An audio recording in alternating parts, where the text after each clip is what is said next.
This whole 3-minute thesis thing, it's not the only way for me to spend my time. As a citizen here, this structured presentation is not the only form of engagement where I can make a difference. Every day, I'm doing lots of things that matter, but you're just not paying enough attention to what's important to me or my ability to make a difference when the conditions are right for me to do so. And besides, there's so much else I have to do, like get an education, a job, somewhere to live, and I need to do it in an environment where the individual has to manage all the risk, in a precarious market with less institutional support and where past life trajectories no longer apply. It's a bit like young people and political engagement.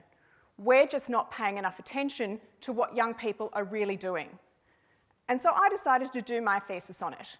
And I asked the questions, what does political engagement look like for young people in a digitally mediated age? And how do everyday forms of action catalyse into action?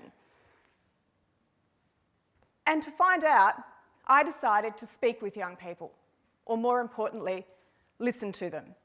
So I asked them lots of open-ended questions and I had them show me the kinds of things they do online.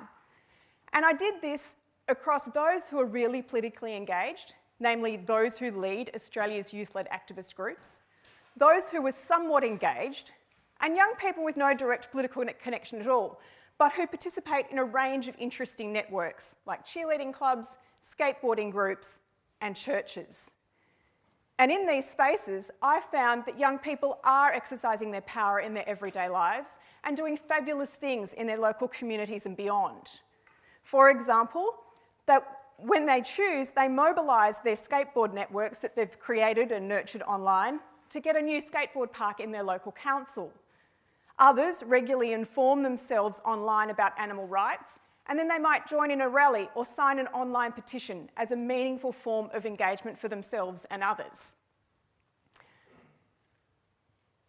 Young people are engaged in political action in a whole range of ways as they blend and blur their engagements.